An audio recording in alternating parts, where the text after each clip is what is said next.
ke bawah menjadi ureter. Lihat itu ada ureter, ada kandung kemih, ada uretra. Slide. Nggak ada lagi dipikir-pikir, di luar kepalamu itu struktur. Panjang ureter, slide dulu ke atas sebentar. Panjang ureter sekitar 25 sampai 35 cm. Ya, slide. Kalau saya tanya ya, mana lebih panjang, Nur Asifa? Uretranya laki-laki sama uretranya perempuan yang mana lebih panjang? Tapi dokter, uretranya laki-laki. Betul, slide. Jadi lihat ini ya, perempuan tuh uretranya pendek, laki-laki uretranya lebih panjang. Untuk struktur ureter itu tidak terlalu mempengaruhi ya, kurang lebih sama. Lihat itu vesika urinaria ada namanya otot detrusor. Itu yang sangat penting kita pelajari hari ini. Ada namanya trigonum, trigonum yang ada di vesika urinaria yang akan masuk ke dalam itu tadi uretra ya. Kalau laki-laki ada namanya prostat yang mengelilingi di sampingnya uretra. Jadi kalau ada pembesaran di prostat otomatis, misalnya ya dia kena BPH atau benign prostate hyperplasia, itu akan menyebabkan itu uretra yang ada di tengah tertekan deh.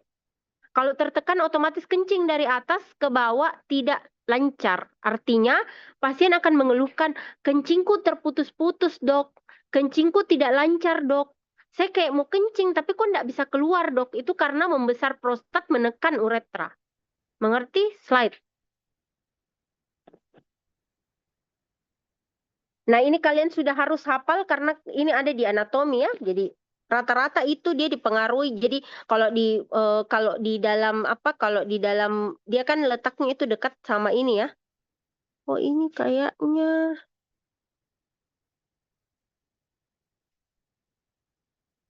ini persarafannya yang ada di vesika urinaria ya. Ini lebih ke kakinya juga sampai kakinya sama otot gluteusnya kasih lihat. Tapi sebenarnya bukan itu anunya kita pada hari ini. Slide.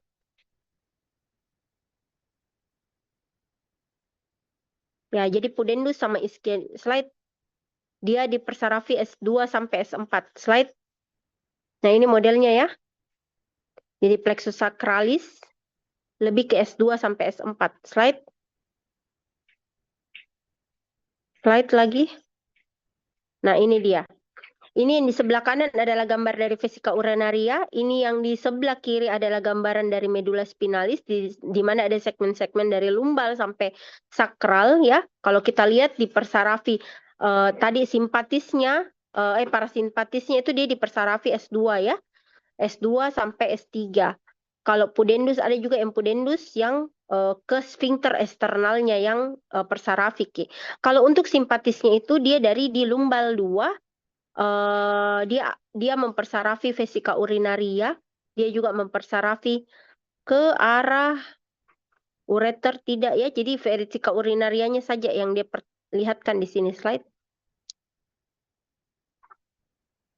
Ini secara histologi kayaknya lebih bagus gambar yang dibawa. Coba Bereng lihat yang dibawanya.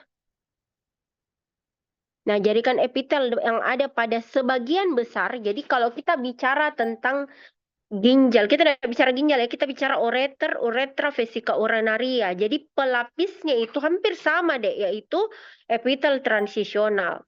Kalau saya bertanya, apa bedanya epitel transisional dengan epitel yang ada di kulit atau epitel squamous? Di gambarnya kalau saya rasa ini mirip-mirip loh.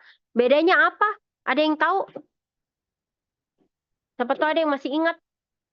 Jangan bisa sebut nama, yang tahu saja. Gambar. Bedanya antara epitel transisional sama epitel squamous itu apa? Tapi dokter, untuk di epitel transisional ada sel payung yang bisa kembang sama kempis, tergantung dari isinya vesika urinaria dokter. Ya, betul. Jadi yang paling pertama membedakan, yang sangat membedakan itu adalah sel payung. Kalian bisa lihat yang ditunjuk sama panah. Itu adalah sel payung. Jadi kalau yang lain selnya di bawah berjalannya itu kayak tegak lurus ya, dia berdiri. Ini sel payung tuh dia tidur. Bentuknya tuh kayak mirip sama sel squamous ya. Dia dia tidur. Kenapa? Karena dia memang yang akan memipih dan mencembung sesuai dengan kapasitas dari suatu vesika urinaria. Seperti itu. Jadi dia mengakomodasi fluktuasi dari volume cairan pada organ dikarenakan memiliki kemampuan meregang dengan mudah. Karena ada sel payung ya.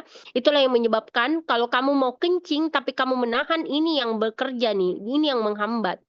Saat organ kandung kemih dalam keadaan normal, maka bentuk jaringan sel epitel transisional dari epitel ini akan tampak kuboid dan memiliki puncak kubah menyerupai sel berbentuk payung. Jadi yang di atas tuh kayak tidur tuh. Kalian bisa lihat ya, yang di bawah itu kayak berdiri semua selnya, yang di atas paling atas puncak itu dia kayak berbaring ya. Nah, sedangkan saat kandung kemih terisi penuh urin, ya terjadi tingkat distensi di mana ada penumpukan zat, maka jaringan transisional itu akan berkontraksi dan dia akan memipih. Slide. Sesuatu ya, nomor 6 yang terjadi. Maka dia akan menyebabkan terjadinya relaksasi dari sphincter interna. Ya. Nah, pada saat kamu rasa, tidak bisa Kak Dul kencing ini, ya, karena saya lagi bawa mobil. Maka nomor 7 yang terjadi deh. Nomor 7 itu adalah if it is untimely to urinate, signal from cerebrum exceeds spinal interneuron. Jadi dia akan lihat nomor 6-nya ya, nomor 7-nya. Dia akan masuk ke S4, kemudian dia akan turun, dia hambat ke itu si external urethra sphincter. Jadi pada saat kamu lagi menahan kencing, itu external urethral sphinctermu akan menyempit, walaupun di atas internal urethral sphinctermu sudah terisi penuh atau dia relaksasi, ya. Kalau misalnya waktu yang tepat berarti yang dibawa juga if it's timely to urinate, signal from cerebrum inhibit sacral neuron that keep external sphincter closed. External urethral sphincter urine is void. Jadi pada saat memang pada waktu adalah waktu yang tepat untuk kamu kencing, yang dibawa sama itu akan terbuka, urinmu yang dari atas itu akan keluar. Oke, saya mau tanya.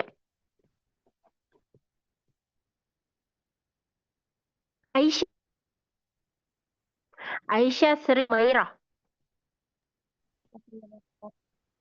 Boleh saya tanya?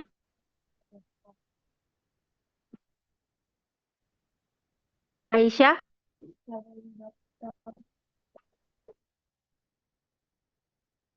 Aisyah Sri Humairah. Atau ada yang mau ditanya?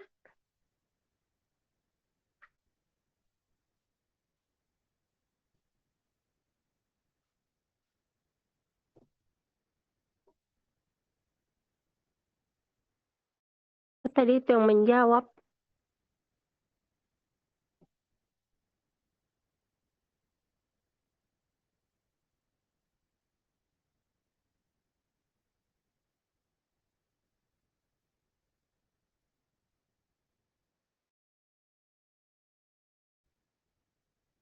Kalau Ramadhani?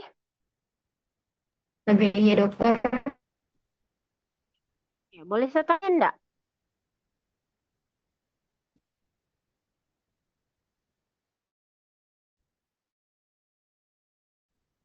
Aisyah? Tapi iya dokter. Mau Kak tanya. Jadi kalau dari gambar ini ya, kamu lihat gambarnya. Saya enggak suruh kamu hafal, kamu lihat gambarnya. Saya nih di dalam perjalanan. Toh, saya lagi dalam perjalanan nih. Saya tadi banyak air. Tapi saya enggak bisa singgah untuk kencing. Toh, kira-kira otot apa kok yang traksi? Tapi dokter otot uretra eksternal sphincter dokter. Oke. Kira-kira dia berlakunya di yang nomor berapa tuh dari panah-panahnya, Dek? Tapi dokter nomor 8 dokter. Oke, nomor 8 betul. Tapi sinyal untuk itu waktu yang tepat atau yang tidak tepat untuk kita kencing? Otak tuh bilangnya tepat atau tidak tuh pada saat itu kita kencing? Paham, Ki? Cocok nih nomor 8 yang terjadi. Tapi maksudnya saya mau tanya, nomor 8 itu kalau misalnya sudah tepat untuk pada saat kita kencing, pada saat saya sudah sampai. Tapi kalau misalnya belum tepat, berarti yang terjadi yang mana, Dek? Yang mana paha panahnya? Nomor, ada yang bisa jawab? Dokter, nomor 7, dokter. Siapa, Dek? Oke, 7. Aisyah Ishak. Ihak. Siapa namanya? Aisyah Ihak. Aisyah siapa namamu, Dek? Tapi dokter, Aisyah Ishak, dokter. Oke. Kenapa kamu bilang nomor 7, Dek? Jadi saya lagi di jalan nih. Berarti itu waktu yang tepat atau tidak tepat untuk kencing? Tapi dokter, waktu yang tidak tepat dokter. Nah, berarti kan saya harus nahan nih. Ya. Jangan mematikan mikrofonmu, Dek. Langsung jawab. Jangan matikan mikrofonnya. Berarti itu waktu yang tidak tepat kan? Nah, berarti saya mau nahan. Nah, berarti otot apa yang harus Yang tadi dokter, sphincter eksternal. Oke, berarti kalau saya tanya, otot sphincter itu ada berapa macam? Uretra sphincternya ada berapa macam? Dua dokter, yang internal sama eksternal. Oke, kalau internalnya dia relaksasi atau kontraksi? Relaksasi dokter, internalnya relaksasi. Kalau misalnya saya nggak mau kencing ya, saya nggak mau kencing toh? Tapi dokter, Kalau saya nggak mau kencing, saya tahan kencingku, berarti eksternalnya kontraksi atau relaksasi? Eksternal nih. tapi dokter kontraksi dokter. Internalnya kontraksi atau relaksasi?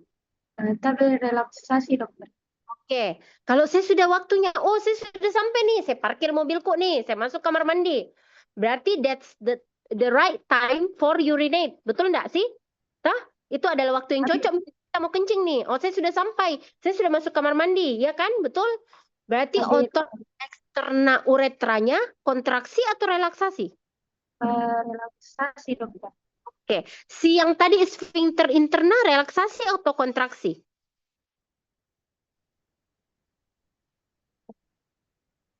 Mana bisa? Kira-kira kalau dia mau keluar dia harus relaksasi atau kontraksi?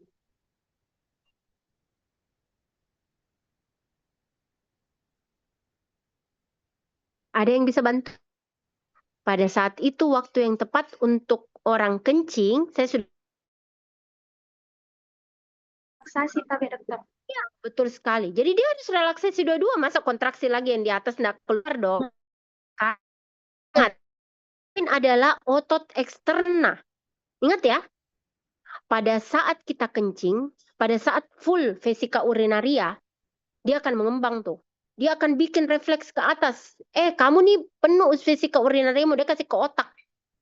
Kalau memang itu waktu tepat, tidak waktu yang tepat untuk kencing, maka berlakulah fase yang 6. Dan yang dibawa 6 dan 6 ke 4 ke 8. Ya, itu akan terjadi. Tapi kalau itu waktu yang tidak tepat untuk kencing, maka yang berlaku adalah nomor 4. Pada waktu itu adalah waktu yang tepat. Kalau misalnya waktu yang tepat untuk kencing, maka yang berlaku adalah nomor 4 sama nomor 8. Ya, 6, 4, 8. Tapi kalau itu waktu yang tidak tepat untuk kencing, berarti yang berlaku adalah nomor 7. Ya, 7 akan memberikan efek ke nomor 8 dan juga nomor 4-nya akan tetap relaksasi. Jadi tetap relaksasi itu otot internalnya, Dek. Yang bermain itu adalah otot sphincter eksterna. Karena saya merasa ada satu orang dari kalian dan beberapa orang mungkin mengerti tentang hal ini, saya harap kalian semua harus mengerti. Mengerti? Oke, karena ada yang mengerti berarti seharusnya kalian semua mengerti. Slide. Itu masuk di ujian ya. Kita lihat ini, Dek. Jadi ada eksternal, ada internal. Lihat itu, ada yang gambar yang di merah-merah. Ada eksternal, ada internal. Semuanya itu menerima sinyal dari spinal cord, ya. Itu yang di bladder full, ada tulisan bladder full. Di meliling itu adalah semua otot detrusor yang ada di situ, nerve endingnya yang sensitif. Kalau misalnya dia teregang, ya, teregang itu bladder full maksudnya, ya. Dia teregang, dia akan menyebabkan impuls ke atas, bilang, ini akan kamu akan kencing atau tidak, ya. Dia kasih kabar ke otak.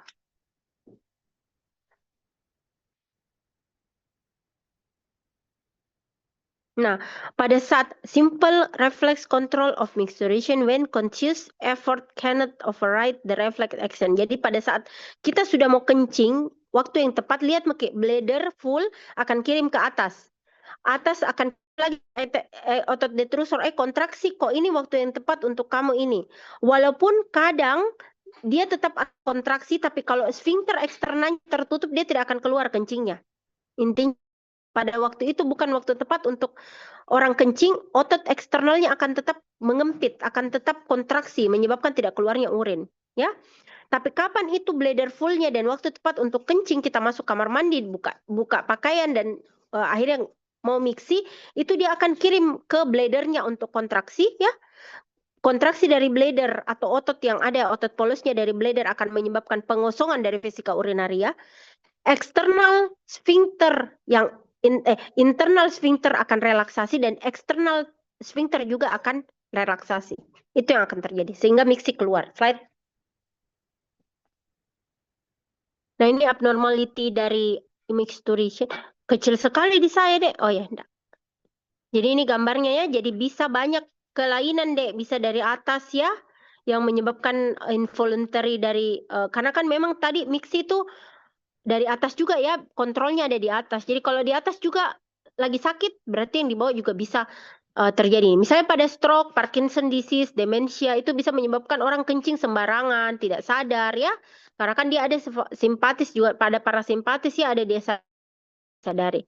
Ada juga refleks miksi tadi di pontin. Kemudian kalau ada spinal shock, dan pada di spinalnya karena di situ tempat lewatnya juga. Sakral juga tadi kita bilang ya S2 sampai 4 untuk yang S2 sampai 4 kalau enggak salah. Terus ada juga di lumbalnya tadi ya. Kemudian dia akan itu yang akan mempersarafi perifernya. Dan kalau misalnya ada lagi dari saraf perifernya itu tadi ada pudendus ya. Misalnya bisa menyebabkan juga terjadinya ketidakgangguan pada saat miksi. Slide. Oke, itu saja. Kurang lebih berapa menit saya menjelaskan?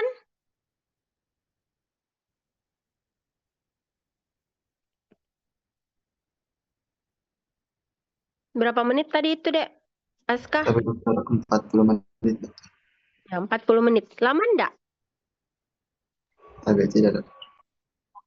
Kalau enggak lama Tommy saya menjelaskan, Dek. Saya berusaha memahamkan kalian, tapi kalian tidak berusaha untuk menangkap ilmu, berarti kalian yang rugi. Ingat ya, ketika kita buka ini majelis ilmu, kalian tahu apa yang terjadi? Kalau kalian niatkan ini untuk ibadah, akan terkumpul itu malaikat. Mengerti?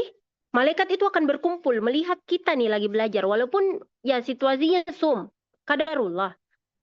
Malaikat akan berkumpul. Ketika kita tutup ini majelis, Dek. Saat ini pada saat kamu lagi belajar, ini waktu kamu untuk berdoa. Ya Allah, pahamkan saya. Ya, berikan saya pemahaman yang baik.